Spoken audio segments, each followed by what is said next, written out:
Kitten here from Fiction Atlas Press, bringing you another indie connection. Today I'm going to be telling you about some indie books that you might enjoy if you're a fan of Melissa de Cruz's The Queen's Assassin. The first book I have for you is called Asunder by L. Steinworth.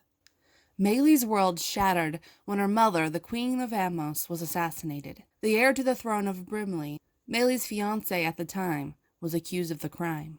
The resulting war between the two kingdoms destroyed Brimley, and refugees fled across Fatan. Now the grieving princess travels to court a new royal suitor, but her plans to secure a strong alliance go awry when her carriage is attacked. Alden, a Brimley loyalist, goes undercover in the Shadow and Thieves Guild, hoping to find evidence that will clear his prince's name. His efforts prove futile until the latest assignment, abducting the Osmosian princess. Completing the job could expose her mother's murderer, but at what cost?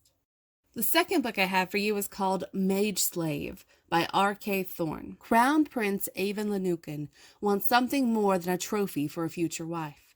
He wants a woman who will be more friend than follower, a queen who will be more warrior than diplomat. He wants a partner he can trust, with a dangerous secret that's kept him trapped in a dark mountain fortress his entire life. Mage slave Mira wants something more too, to find an enemy prince, and not to marry him. She's just received orders for her very first kidnapping. She loathes the idea of it, and it's probably a suicide mission, but she has never failed a mission before, and doesn't intend to start now. The third book I have for you is called The Bridge Kingdom by Danielle L. Jensen. What if you fell in love with the one person you'd sworn to destroy? Laura has only one thought for her husband on their wedding day. I will bring your kingdom to its knees. A princess trained from childhood to be a lethal spy, Laura knows that the Bridge Kingdom represents both legendary evil and legendary promise. The only route through a storm-ravaged world, the Bridge Kingdom controls all trade and travel between lands, allowing its ruler to enrich himself and deprive his enemies, including Laura's homeland. So when she is sent as a bride under the guise of fulfilling a treaty of peace, Laura is prepared to do whatever it takes to fracture the defenses of the impenetrable Bridge Kingdom.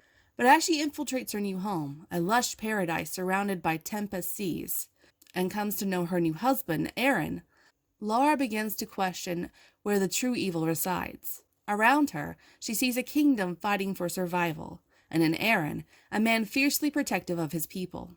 As her mission drives her to deeper understanding of the fight to possess the bridge, Laura finds a simmering attraction between her and Aaron impossible to ignore. Her goal nearly within reach, Laura will have to decide her own fate. Will she be the destroyer of a king or the savior of her people? And the last book I have for you is called A Storm of Silver and Ash by Marion Blackwood. What would you sacrifice to save your friend? Your soul? Your humanity? Your life? The oncoming storm is a name whispered in awe throughout the underworld. She's known as a master thief and a lethal knife wielder. Some even say she has the skills of an assassin. All of it is true.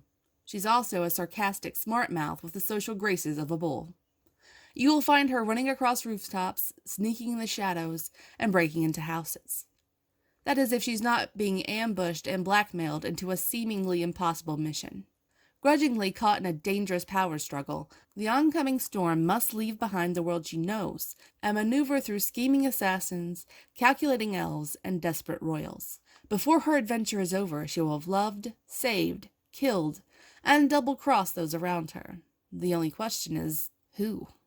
The clock is ticking, and before time runs out, the oncoming storm must decide who to trust and who to betray. Okay, that's all for me this week. I'll see you next week on the Indie Connection. Bye!